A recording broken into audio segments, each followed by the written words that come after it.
Hey folks, welcome back to my channel. Thanks for joining me today. Before we get into today's message, if you will, if you have ever gone and clicked on the word more down in the description of any of my videos, you know how long that is with links and all that stuff. And I hate clutter. So we have simplified that. And now I only have one link.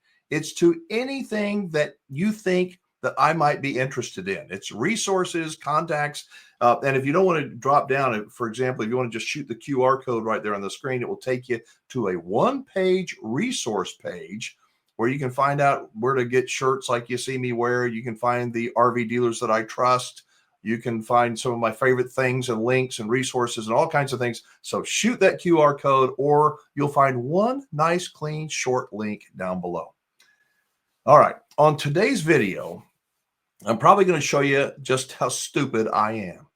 I'm stupid because in spite of my efforts, if you will, to share the truth with people, and as I say, call balls and strikes like I really see them, it seems like when I point out mistakes that RV owners make, they get angry. They think that I'm siding with the industry. They want to see the industry as the enemy, the bad guys, and we are all we're just victims. But that's not true, is it? I don't side with one side or the other. I don't do it. I try and stay neutral. I try and look at things on both a grand scale, like the 30,000-foot view, and also the little minute details of whatever the particular situation might be. I try and look at both, and I base my thoughts on logic and reason, and I try to do my best. I try on all my videos to give you an honest perspective, not that I'm always right, but rather to hopefully to have you think, just think and consider that if you look at a situation from a different angle, through a different set of eyes, it may get better. I know it's not easy to do. It's not. Yet everybody wants to think that they know everything. If only everybody else would just understand. We all know everything, don't we? Well, until we don't. Me too. And all too often, I think it's like a 3 a.m. wake-up call when we finally wake up and it's mighty uncomfortable. But sometimes we all need a wake-up call because nobody improves at anything difficult in life by staying comfortable. Exercise is hard. Dieting is hard. Learning to play the piano is hard, I imagine. Listening with an open mind. Truly listening is really hard. But guess what? The more we do any of those things, the better we get, don't we? So today's video is going to be a little bit of hard truth, if you will. And I hope that you will take a deep breath and not be offended, but that you'll try and understand what I'm going to say. I get contacted by a lot of folks, primarily RV owners, buyers, families, if you will, that have run into trouble with their RV, maybe their dealer, maybe their manufacturer. They tell me their stories. They're sometimes heartbreaking, sometimes maddening, sometimes they're just plain messy. And over time, I have noticed these patterns. Now, some people are clear. They're clear, they're honest, and they're upfront. They tell me what's wrong. Their frame is cracked or their roof is leaking. They're specific. Their slides don't work, even if it's on a brand new RV. And I hear it all. And I tell you, I know about that. I feel their pain. Some of these problems are real. They're real serious, some of them, and they definitely deserve attention. But then there is the other pattern. And here is where I got to say it's not good. It's not. It's where people contact me. They are frustrated oftentimes. Most of the time. They're pretty desperate. And they bring along with them this long, tangled story. And it's not just about the RV, but about their health, their marriage, their finances, their grief, their personal struggles. And when I have a story that's all entangled with personal details, and I don't mean to be cold because I do empathize. Look, life is hard. It is. And a meaningful life, I believe, a meaningful life is even harder. Illness, grief, money problems, at some point or another, they pretty much touch us all, don't they? But here is the truth. When it comes to sorting out an RV problem, that personal story, however real or painful, is not the issue on the table that most people want to hear about. But that's what people share. Most of the time, those personal details do not help me. They do not help me understand your story. Let me give you an example. It's from the Bible. Remember that guy named King David? He was one of the greatest men in Israel. But King David committed a really, really bad wrong. He took another man's wife named Bathsheba, and he commits adultery. And then he goes and he has her husband killed. And you know what? Old King David just goes on like ain't nothing wrong. I mean, after all, he is the king, right? Then this guy named Nathan shows up. Now, Nathan is a prophet, and he tells David about a story about this rich man who has stolen a poor man's only little lamb. King David was so moved, he gets furious. He goes, that man deserves to die.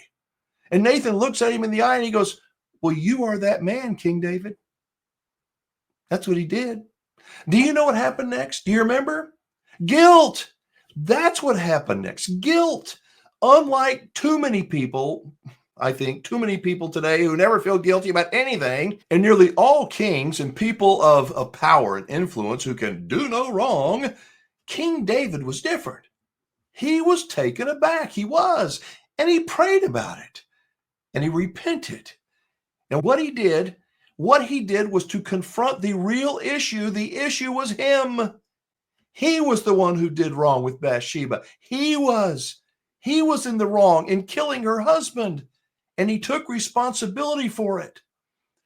And you know what happened? Once he accepted that responsibility, his greatness grew even more. And that's what I'm hoping for.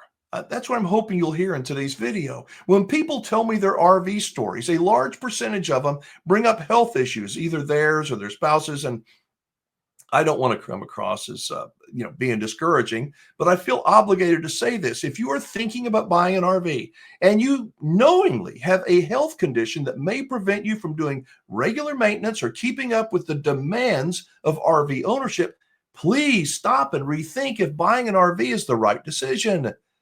In a perfect world, RVs wouldn't break down. None of us would get old. None of us would get sick. But this is obviously not a perfect world. RVs do break. Things go wrong. And if you have a condition or a limitation, if you will, that makes it hard for you to handle those challenges, no amount of RV joy and freedom is going to erase the frustration that will come. It will. RVs can bring you joy. They can bring you adventure and unforgettable memories, but they can also test you. They will demand your patience. They will challenge your ability to problem solve. They will test your responsibility. And if you're not in a place physically, financially, emotionally to meet all of those things, you may find yourself regretting that decision that once felt like a dream, and now it's become an RV nightmare.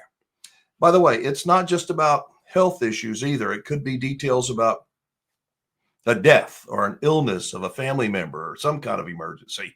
It's almost like people add in things to gain sympathy instead of accepting that thing called responsibility. So before you write an angry email to me, before you call me or anybody else with your story, I hope that you will slow down. Sort the truth from the fluff. Take an honest look at your situation. Pretend that you are presenting your situation to a judge. They don't care about excuses. They want the facts that relate directly to your situation, not to make him or her feel sorry for you. To be blatantly honest, I want to sum it up with this piece of advice. People don't care. They don't care about your story, your reason, your excuse, unless it pertains directly to the situation at hand. Also want to talk about buyer's remorse. Buyer's remorse is real. It affects a lot of people. And for that, I am sorry. But if you sign the papers, you are on the hook. And whatever your story may be about, they made me sign them, or I didn't understand, or my kids wanted me to hurry up, so I just signed them and thought, blah, blah, blah. Once you sign the paperwork, there is no backing out. None. You are on the hook, whether you like it or not. Now, if you have a problem, think about this. If you have a problem with your RV dealer or manufacturer and it's a legitimate issue, how would you like it if the person in the warranty department said, Well, they'll get to your claim, but first, coffee maker's broken, or they got to tend to their kid who's having a problem in school. That's their problem, right? I mean, it's their story. It's important to them. And guess what? While you may not like hearing that a child is sick, it's like, okay, but my slide out still isn't working again. So here's the bottom line. And I guess a little bit of wingman wisdom. When it comes to RVs or really anything important in life, it's not about how much sympathy you can stir up or how many reasons that you can stack up on the table to explain why something went wrong or something went sideways for you. At the end of the day, it's about taking what? It's about taking responsibility. Yeah, responsibility, facing the facts as they really are, and doing your best to work through the challenge with clarity and not confusion. I'm not here to shame anybody. I'm not. I am here to shine a light of truth, even if it stings sometimes, because the only way we grow, the only way we make better decisions, it's the only way forward. So before we get defensive, before you let anger or regret take over, I hope that you'll take a deep breath and step back. Ask yourself what the real issue is here. What is it really? What's my role in it? What can I do next without excuses to fix or at least face the situation head on? And that's what I'm hoping for today. Thank you for watching so much. Please drop a comment down below. Let me know if any of this made sense. I love helping people, but the clearer you can be, the more honest you can be, and the less fluff that you can add into the story, the easier it is for me to provide you something that's truthful, that's honest, like this monologue was. Thank you so much for watching. Like I said, drop a note down below. Let me know what you thought of today's video. I'm Alan Warren, the RV Wingman, reminding you to be safe, have fun, play nice, and don't leave your good manners at home. I'll see you next time.